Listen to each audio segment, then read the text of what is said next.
What's going on, guys? Welcome back to another video. And today I want to talk about something that's been on my mind for a little bit.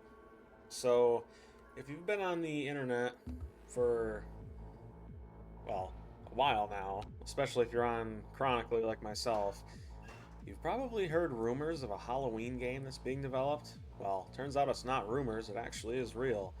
And even though the game's not released yet, there are so many people who were extremely worried about how this game would basically be um, ruined by the developers. And the reason why they were worried about that is because, well, let's face it, every horror game, asymmetrical horror game that's tried to go against DBD has always failed. And I believe the best one, well, in my opinion, was Friday the 13th, because that one had by far the most thought and effort put into it. But not only that, but that game actually failed not because of the developers or anything, it was because of a stupid lawsuit. But anyway, the Halloween game is actually not being made by Gun. Rather, Gun is being like an assistive developer, right? That they don't have full control over this game. And the fear of this game failing is entirely warranted because some of you may not know this, but Gun is the same company that primarily developed the Texas Chainsaw Massacre game. And that game, I'm not sure how many players are still playing it. I'll probably look, after I'm done making this video, but I know it's not a lot. And there are a lot of people who said they just straight up quit playing it because the developers balanced the game in a way that made it so the victims were favored. Looks like we're kind of viewing that here with Dead by Daylight, but that's a whole other topic of discussion.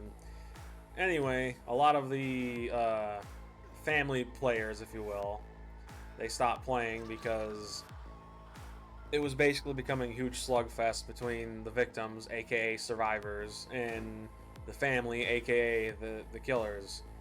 It just became way too much of a time waste, and a lot of people stopped playing it. Gun has also in the past had some problems with PR stuff. They've been known to straight up harass people. I believe it was on their Discord where someone was being harassed for sharing an opinion by one of the mods on the Discord, and other people were backing them up, basically bullying them, but that's not the reason I'm making this video. The reason I'm making this video is to talk about Halloween and its secret hidden potential that I genuinely believe could give Behavior the much needed kick in the butt for them to actually start taking this serious. And that hidden potential is the fact that this game will have a single player and a multiplayer mode. And the single player is a campaign. Now, supposedly the campaign is meant to be you playing as Michael Myers. I'm not sure if it's 24/7 you playing Michael. It could be.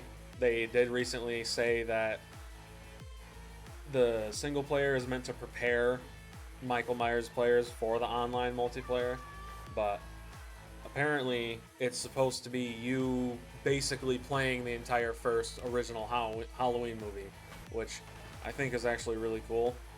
It will open up the ultimate horror movie classic to a much wider audience and possibly even bring in more people to the world of horror in itself, which I think is awesome. Not even just horror, just slashers in general. And not only that, but I actually keep thinking to myself, if they have if they manage to get a single player campaign of the first movie in the game, then why couldn't they do it with others? This has the potential to be almost a episodic Halloween game. That would be really cool. I mean, think about it. For maybe $10, $20. No, 20 is kind of a lot. If they make like short campaigns, I'm thinking maybe 5 or 10 hours of gameplay that you could purchase for $10 to $15 as a separate like episodic DLC. That would be very awesome. It would allow more people to experience more of the Halloween films in just a single game. That would be really cool. And if you really wanted to, you could even attach skins to these episodes, right? Now, when I say attach, I don't mean only purchasable through the episodes, but, you know, they could be bought with the episode purchase itself. And I feel like this would not only help with the game's longevity and increase its lifespan, because apparently the devs have confirmed that they already have a planned, like, 2-year support cycle for this game. And whether or not that actually stays true is entirely up to the audience, but I'm really hoping that this game isn't afraid to innovate and try to be different, because apparently the way the game is going to work is one player is Michael Myers, and then the objective for the survivors or victims, I'm not sure what they're going to be called yet, is to go around the town of Haddonfield, or I'm assuming there would be different maps, you know, maybe one will be Haddonfield, one would be like the mental asylum that Michael was in, who knows. But so far, from what we've heard, the objective is supposed to be, if you're Michael, kill everybody, right? That's your job. You're Michael freaking Myers. That's the whole point. Or if you're a survivor, it's to round up as many like town civilian NPCs to take on Michael, which I don't know how to feel about that.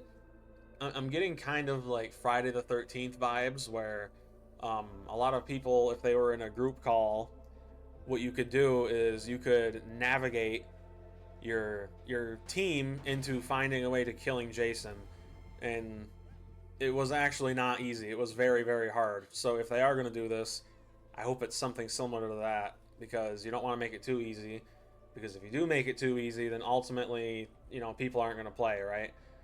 I think if they followed in the footsteps of Friday the 13th and made it so escaping Myers was like the easier option, that would help keep people in the gameplay loop better.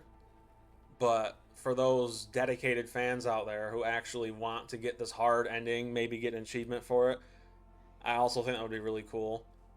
And it would ultimately make the game more fun, right? But in Friday the 13th, I'm going to break down just how easy or how difficult this was to pull off. You would need at least one female counselor in your group, and what they would have to do is they would have to find Jason's shack, right?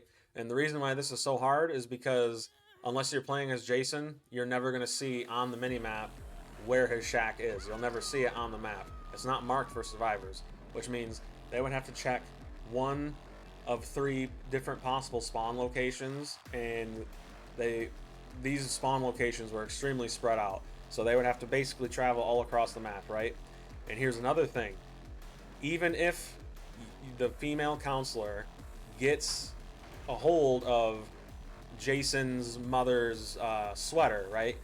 Because if you've seen the first movie, you'll know that's how the original final girl, or not the first movie, was it the first movie? No, was it the second one? It's been a while since I've seen the F-13 films, but I do believe it was the second one, yeah. Potato Sack Jason, yeah. So she, while wearing the sweater, convinced Jason for just a brief moment that she was his mother. And because of that, he was like stunned, right? He was like, "Oh, Mom, you're back. Oh, this is amazing." And she managed to get the drop on him because of that. So the developers made it in Friday the 13th where if you did get the sweater, it wasn't an immediate win, because there are 3 things you have to do. Getting the sweater is one of them. The second thing you'd have to do is get Tommy Jarvis. And if you've seen the Friday the 13th films, you know he is the only one who can successfully kill Jason. He's done it, I believe, 2 or 3 times. That also doesn't, that's not counting the Never Hike Alone series on YouTube, which, check it out if you haven't. Extremely awesome fan films. Highly recommend. They're very popular. Anyway, so you get Tommy Jarvis by calling in backup on a radio as like a side objective, and the only way to guarantee you become him is if you're dead or if someone else is dead. and it's by complete chance, right? So if you do manage to get to play as him, you know, you basically get revived as him. You have to stay alive and regroup with your friends. So, two of the steps are completed. You have the sweater and you have Tommy. Now, the third and most difficult step needs to be completed, which is to knock off Jason's mask. And the only way to do this is to deal a certain amount of damage to Jason. And there are certain Jasons that, you know, it was easier to do against and harder to do against. So, you have the sweater, you have Jarvis, and you got the mask off. What you would have to do then is do this very specific order of events. You would have to stun him with the jacket, and then while he's stunned, you would have to smack him with a melee weapon, usually a baseball bat. He'll fall to his knees, and then Tommy Jarvis will get the option to end the game by literally killing Jason. And out of all the hours I put into that game, I only experienced that once, but the one time I did, it was I will never forget that moment. It was so incredibly awesome, and the hard work paid off so much. Even the Jason at the end was like saying bravo, man. Like, it is no easy feat, and it's so hard, in fact, to the point where even the Jason, he would be like, holy crap, this is amazing, I can't believe you guys did this. And Jason was not a pushover in that game. He was extremely difficult to escape from, right? As it should be. He's literally an undead killer. He cannot die. That's kind of his whole shtick, right? But anyway, what I'm getting to here is, if it is a goal for these victims or survivors in the Halloween game to kill Michael Myers, it needs to be difficult. And it shouldn't be the only objective, because if it is the only objective, not only is it going to be immersion breaking, but it's just not going to make any sense. I mean, this is the same guy we're talking about who was shot 6 times by Dr. Samuel Lewis and just stood up and walked away like it never happened. You know, this is the same guy who had both of his eyes shot out in the second Halloween film. Well, third technically, if you're not counting the TV series in between the first and second one. But you know, this is the same guy who literally had to be thrown into a wood chipper in the latest Halloween film just for the entire town to make sure he was dead. And even then, I wouldn't be surprised if he can come back from it. So, you know, if this game can pull off this objective stuff, it has the potential for becoming one of the next greatest asymmetrical games to have ever existed. I just really hope it doesn't have the same fate as Friday the 13th. Man, I missed that game. That game was so fun. But it was the feeling as a survivor of extreme weakness that made you love playing as one, right? Your goal is not to be the hero. Your goal is to run, hide, and escape. That is your goal. You have no other goal. Now, of course, if you could manage to group up, and if you could manage to do all of the side objectives, then you could kill Jason. But it was made so incredibly difficult to the point where when you did do it, it was literally like a generational memory that you will never forget in your entire life.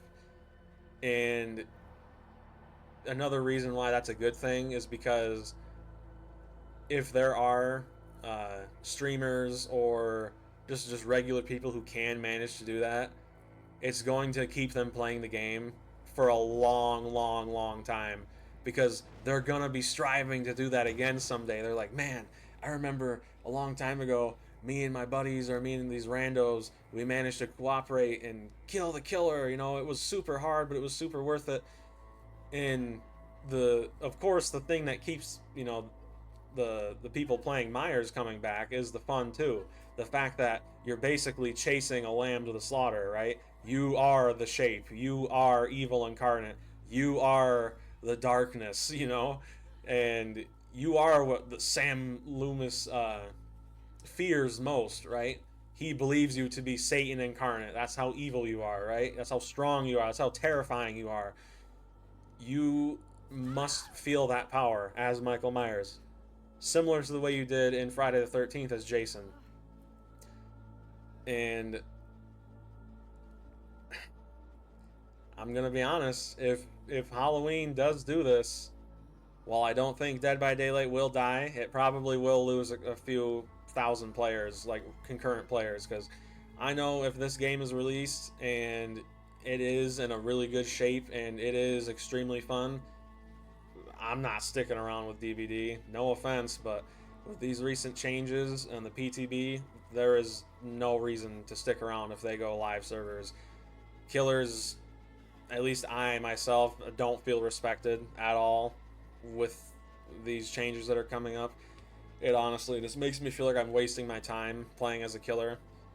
That's why I ultimately uninstalled the PTB after I started being gen rushed by bots, because I unknowingly sacrificed a survivor that was last on the hook about 3 or 4 minutes ago.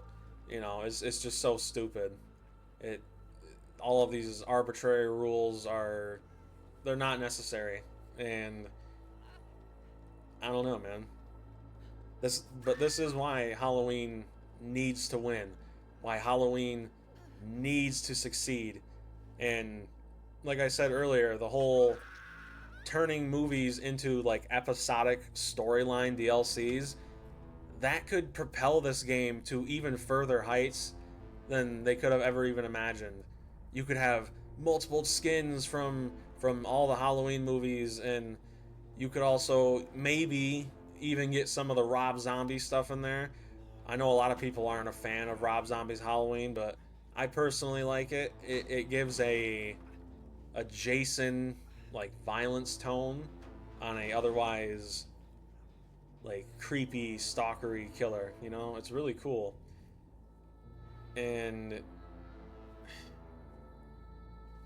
at the end of the day, I don't want this game to succeed to kill Dead by Daylight. That's not the point, right? I love Dead by Daylight. It is such a fun game. I've put so many hours into this game on both Xbox and PC. I believe I'm getting close to 230, 240 hours on PC, most of which is as killer. And I've spent a lot of money on this game. This game has helped me out in so many rough patches. It's helped me escape the world, you know, for 20 to 30 minutes at a time, depending on, you know, the survivors you're going against. But you know, this I want Halloween to succeed for the health of DBD at the end of the day. Competition is always good, and that's why DBD needs it now more than ever, because if Halloween does succeed and it continues to succeed, Dead by Daylight's going to have no choice but to get their butts in gear and actually start fixing the game, aka the bugs. There are so many bugs, killer bugs specifically, like the twins. I mean, if Victor jumps on a pallet, a survivor can literally like levitate in the air and kick him. So, yeah. At the end of the day, thank you all for watching. If you liked the video, feel free to drop a like and subscribe. But other than that, I will see you all later. Peace.